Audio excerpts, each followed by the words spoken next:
संपूर्ण विश्वाला ज्याने सुख, शांती आणि मानवता तथा दुःख मुक्तीचा आर्य संदेश देणारे तथागत, करुणासागर, दुःख मुक्तीचे मार्गदाता भगवान सम्यक संबुद्ध गेली 2500 वर्षापासून अहोरात्र प्रचार आणि प्रसार करणारा आदरणीय भिक्खू संघ, भारतीय राज्यघटनेचे शिल्पकार, विश्वरत्न, भारतरत्न, युगप्रवर्तक डॉक्टर बाबासाहेब आंबेडकर यांच्यामुळे आपल्याला हा बुद्ध धम्म लाभला. आचार्य धर्मानंद कोसंबी यांचा जन्म 9 ऑक्टोबर 1876 मध्ये गोवा या ठिकाणी झाला आणि त्यांचा स्मृतिदिन 4 जून 1947. आज त्यांचा स्मृतिदिन आपण साजरा करत आहोत.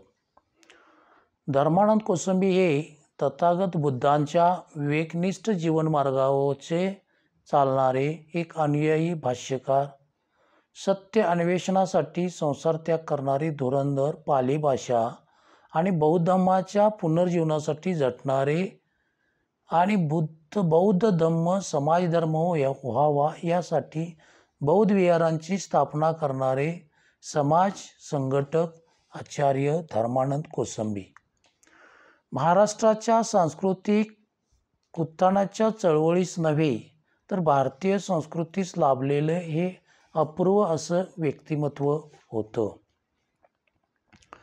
पोर्तुगीजांच्या जुलमी टाचेखाली भरडत असलेल्या गोव्याच्या साकवाळ गावामध्ये धर्मानंद कोसंबींचा जन्म झाला.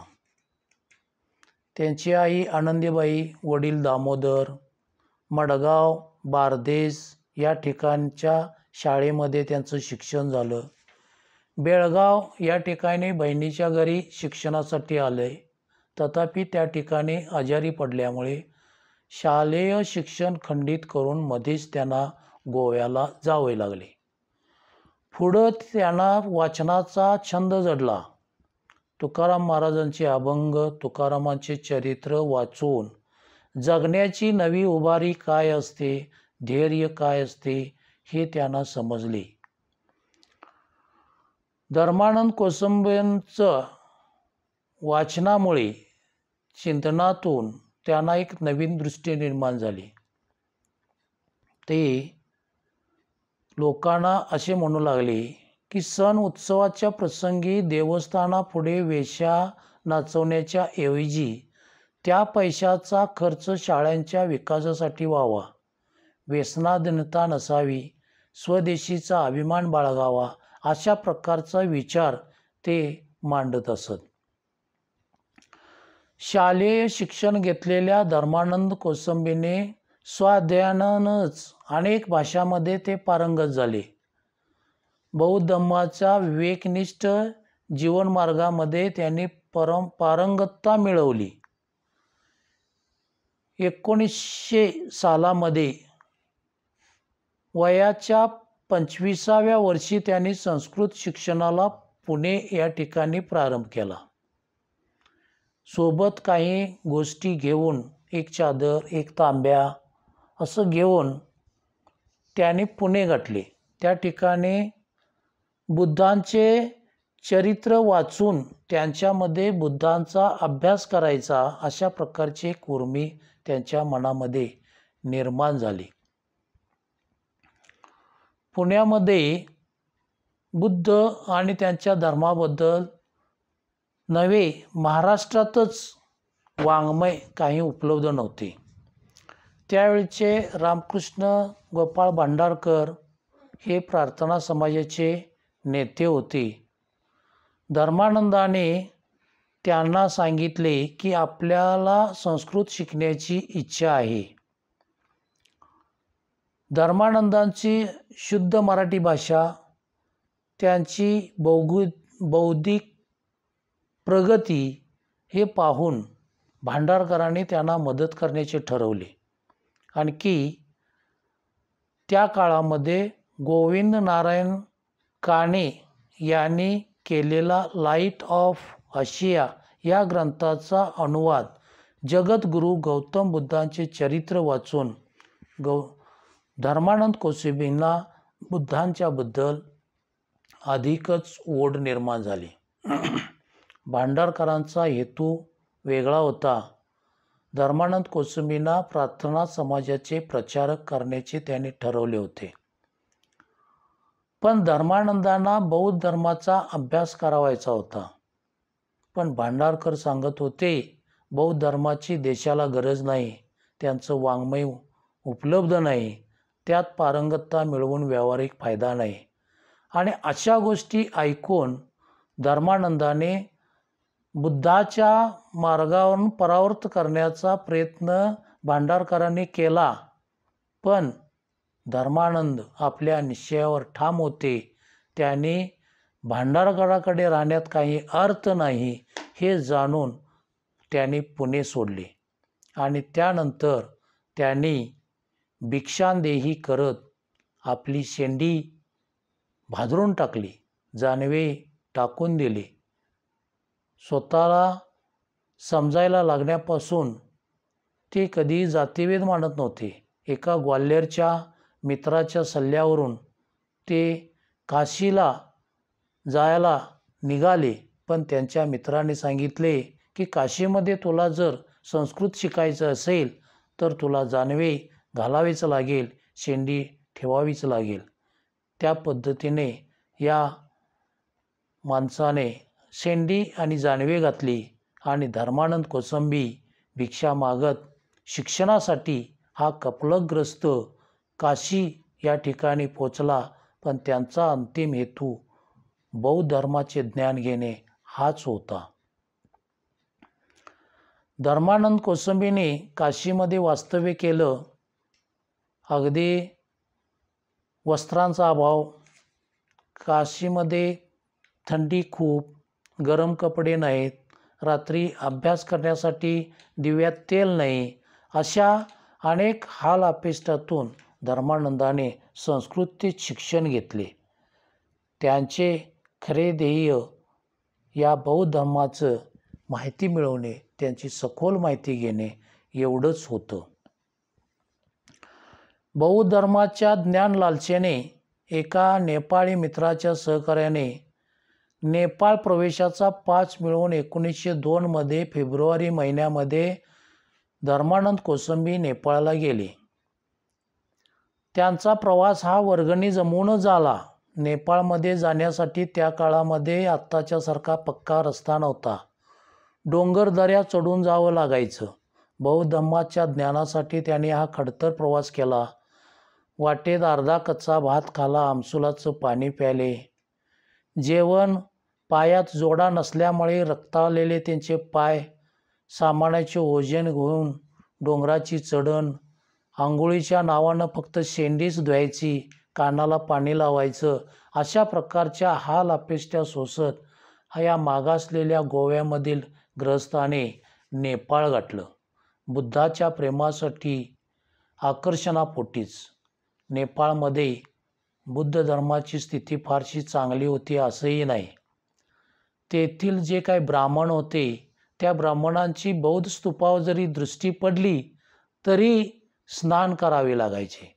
हिंदू धर्मातील दुराचार सारखे दुराचार या बौद्ध धर्मात सुद्धा नेपाळमध्ये होते. धर्मानंदाने स्तूप आणि त्याभोवती असलेले लामा, त्यांचे बकऱ्यांचे मांस विकणे यावरून लिहून ठेवले आहे की नेपाळात सुद्धा आपणास बौद्ध धर्माचे ज्ञान मिळणे शक्य नाही. आणि हे सगळे पाहून ते उद्विग्न झाले. त्यानंतर अवघ्या 10 दिवसात त्याने आपला नेपाळमधील प्रवास संपवला. नेपाळमधील लोकांची पशुतल्य अवस्था, राजकारणामधील हुकुमशाही, धर्माची नीच अवस्था ही पाहून त्यांना वीट आला आणि या नेपाळमधून आपण केव्हा एकदा निघून जातो अशा प्रकारे त्यांचं झालं. त्यानंतर त्यांनी बद्रिकेद्वार होऊन कावडवाल्यांच्या सोबत रक्सौलपर्यंत भारतात आले आणि काशीत असताना काशी यात्रा नावाच्या एका पुस्तकात गयेच्या दक्षिणेस 15 मैल अंतरावर एक बौद्ध मंदिर असल्याचे आणि त्यावर ताबा असलेल्या महंतावर कोर्टाचा खटला म्हणजे आजचे आपले बुद्धगया, महाबोधी महाविहार आणि अनागारिक धर्मपालांचा खटला त्यावर सुरू आहे. हे वाचल्यावर त्यांना स्मरण झाले की या बुद्ध मंदिरास आपण भेट द्यावी. कोणी बौद्ध विद्वान असलाच तर बौद्ध धर्माचे ज्ञान मिळवावे, अन्यथा तेथेच स्मरण स्वीकारावे या निश्चयाने ते बुद्धगयेकडे गेले. धर्मानंद कोसंबी कसेबसे बुद्धगया या ठिकाणी पोहोचले. तेथील महंताकडे रात्रभर त्याने मुक्काम केला. अनागारिक धर्मपाल राहत असलेल्या सहकारी भिक्षूने धर्मपालाबद्दल पाली भाषेतील बौद्ध साहित्याबद्दल माहिती सांगून त्यांना प्रेरित केले. धर्मानंदांना त्याने म्हणून दाखवलेल्या पाली गाथा संस्कृतसारख्याच सुगम असल्याची त्यांना खात्री पटली आणि तेथून त्या भिक्षूकडून मार्गदर्शन महाबोधी सोसायटीच्या नावाचे धर्मानंदाचे परिचयपत्र देणारे पत्र घेऊन महंतांकडून तिकिटापुरते दान मिळवून कलकत्त्याकडे ते गेले. जेवढे पैसे जवळ आहेत तेवढ्याच अंतराचे तिकीट काढावे, स्टेशनवरून उतरावे, धर्मशाळेत जावे, पुन्हा गावामध्ये दान मागावे, पुन्हा प्रवास करावा. अशा प्रकारचा धर्मानंदांचा कोलकात्यापर्यंत प्रवास झाला. महाबोधी सोसायटीमध्ये 2 आठवडे थांबले. त्यांचा प्रवास सगळा दानातूनच झाला. मद्रास तुतीकोरीन येथे थांबण्यासाठी पत्रे घेऊन श्रीलंकेत गेल्यावर अनागारिक धर्मपालांना भेटण्यासाठी पत्र घेऊन सर्व अडचणींना तोंड देत धर्मानंद श्रीलंकेमध्ये पोचले. महाबोधी सोसायटी त्या काळात प्राथमिक अवस्थेत आणि साधनहीन होती. बौद्ध धर्माच्या अभ्यासास निघालेल्या या धर्मानंदांना तेथील कार्यकर्त्यांनी खूप सहकार्य केलं. 1902 साली श्रीलंकेत पोचल्यावर त्याने अनागारिक धर्मपालांची भेट घेतली. धर्मानंदांची व्यवस्था त्याने भिक्खू सुमंगलाचार्य या प्रसिद्ध भिक्खूच्या विद्योदय परिवेन या बौद्ध शिक्षण देणाऱ्या विहारात लावली. त्यांच्या अध्ययनाची सोय झाली. सुमंगलाचार्य हे पुरोहित करणारे आळशी भिक्खू नव्हते. राज्यकर्त्या युरोपियनांच्या कॅथोलिक धर्माविरुद्ध उभे टाकून बौद्ध धर्माचे श्रेष्ठत्व सिद्ध करणारे, बौद्ध संस्कृतीची आणि बौद्ध धर्माची रुजवण सामान्य जनात करणारे समर्पित असे भिक्खू होते.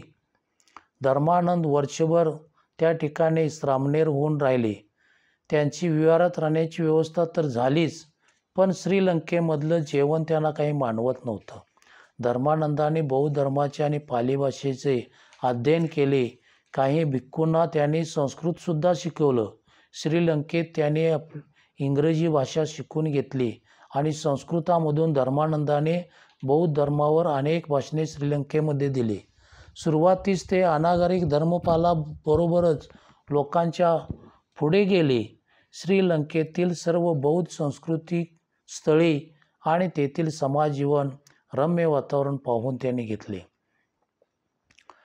श्रीलंका या ठिकाणच्या वास्तव्यात धम्माचा अभ्यास करताना बौद्ध साधनेवरचा विशुद्धी मग हा ग्रंथ धर्मानंदांच्या वाचनात आला. ध्यानमार्गाचा अभ्यास आणि प्रत्यक्ष सराव करण्यासाठी कसिया म्हणजे तथागतांचे परिनिर्वाण स्थळ कुशीनगर येथील विहारात जाऊन शांतपणे राहायचं असं त्यांनी बेत केला. धर्मपालांच्या सर्व स्नेहजनांच्या मदतीने त्यांनी मद्रास गाठले. तेथील महाबोधी सोसायटीत अयोध्यदासांनी बांधलेल्या विहारात बुद्ध धम्मावर प्रवचनं दिली. कलकत्ता मार्गे कुशीनगरला जायचा त्यांचा बेत होता, पण महाबोधी सोसायटीचे सिंगारवेलू यांच्याशी कटुता आल्यामुळे त्यांना तो बेत आपला मध्ये सोडून ब्रह्मदेशाच्या मदतीने ऑक्टोबर 1903 मध्ये ब्रह्मदेशामध्ये जावे लागले. ब्रह्मदेशामध्ये त्याने 3-4 महिने थांबून भिक्खूंची दक्षा उपसंपादे घेतली. तेथील अन्न त्यांना पचत नव्हते.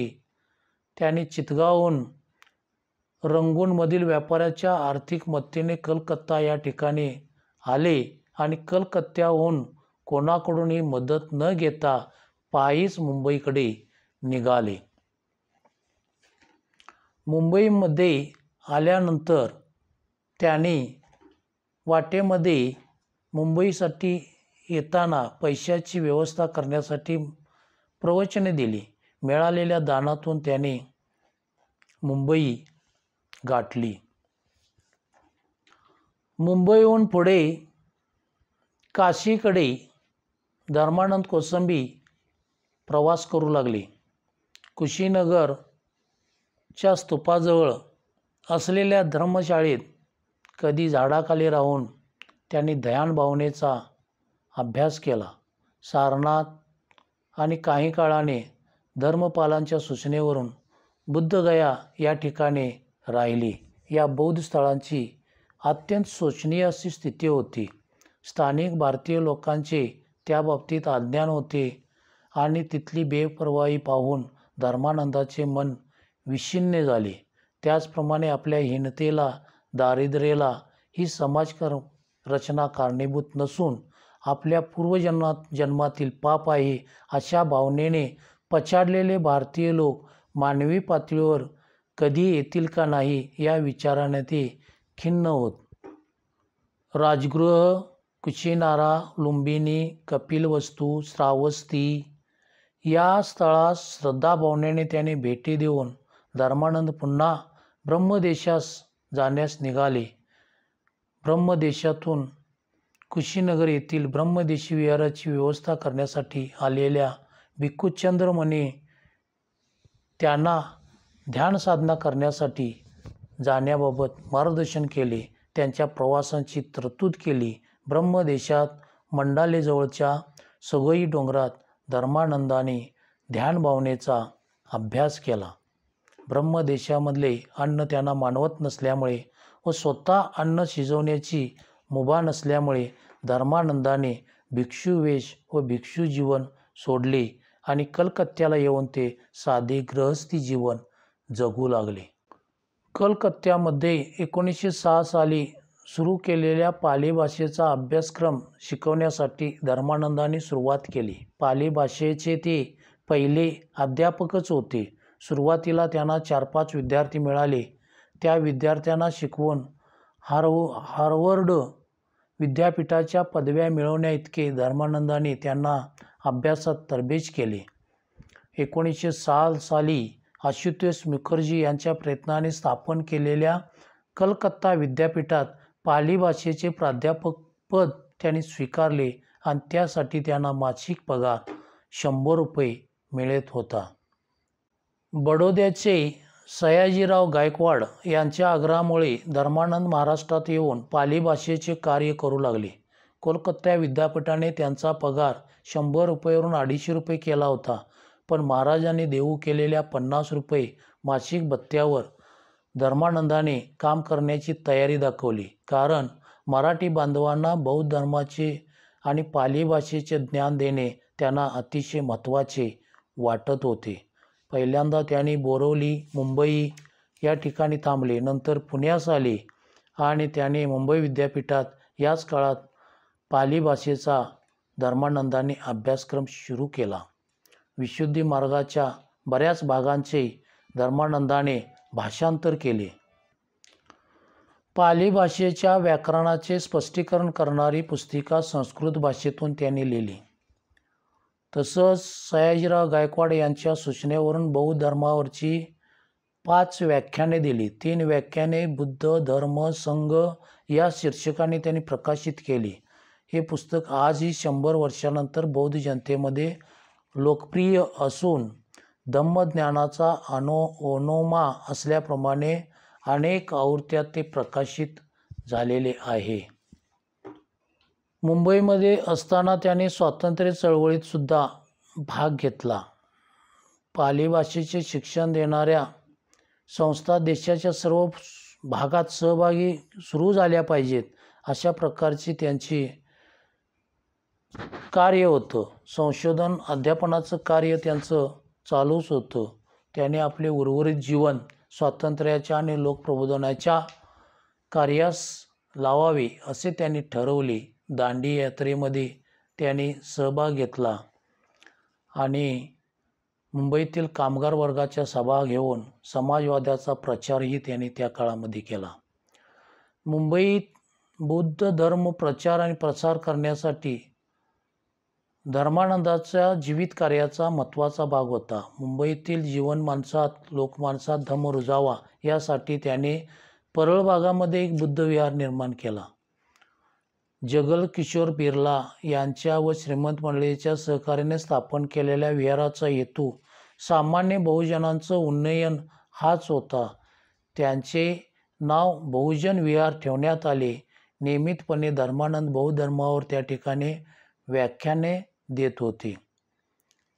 एक महार विद्यार्थी संस्कृत भाषा घेऊन BA पहिल्या वर्गात आला. तो सध्या MA पालीचा अभ्यास करतो. रोज 1 तास त्याला शिकवतो. असे आपले कार्य फलद्रूप होताना पाहून धर्मानंदांना कमालीचे समाधान वाटले. त्यांच्या प्रेरणेनेच एक महार विद्यार्थी पाली भाषा शिकून हे कार्य करत होता. धर्मानंदाच्या सहकार्यानेच डॉक्टर आनंद नायर यांनी प्रेरित केल्यामुळं दुसरा एक विहार आनंद विहार असा स्थापन करण्यात आला.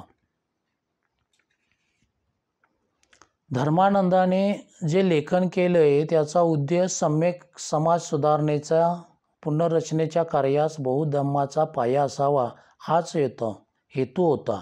बुद्ध धम्म आणि संघ या ग्रंथापासून सुरू केलेली धर्मानंदाची धम्मचारिका, बुद्ध लीला सारसंग्रह, लघुपाठ, समाधी मार्ग हा विशुद्धी मार्गाचा परिचय ग्रंथ, जातक कथा भाग 1 व 2, बोधिसत्व नाटक, बौद्ध संघाचा परिचय, हिंदी संस्कृती आणि अहिंसा, भगवान बुद्ध चरित्र, पार्श्वनाथांचा चातुर्याम धर्म, सुत निपात, खुद्दक निकायत, भगवान बुद्धांना 50 धर्म संवादो, बोधिचर्या अवतार ही गुजराती भाषेमध्ये, निवेदन ही गुजराती भाषेतील आप होती आणि खुलासा हे आत्मचरित्रपर लेखन, अभिधम्म संग्रह हा संस्कृत भाषेतील आणि धम्मपद हिंदी, गुजराती आणि मराठी ग्रंथ या लेखनाच्या रूपाने अव्याहतपणे त्यांचं कार्य चालू आहे. प्राचीन काळी या बौद्ध धम्माच्या तत्वज्ञानाचा परिचय आम जनतेला व्हावी यासाठी त्रिपिटकाच्या अट्टकथा लिहिणारे बुद्धघोष प्रसिद्ध आहेत. बुद्ध धम्माचा भारतात लोप झाल्यावर बुद्ध धम्माच्या मार्गावर समाज यावा यासाठी धम्मप्रचाराचे मोठे वाङ्मय लोकभाषेत करणारे व त्यासाठी आयुष्य वेचणारे धर्मानंद कोसंबी हे आधुनिकच बुद्धघोष आहेत.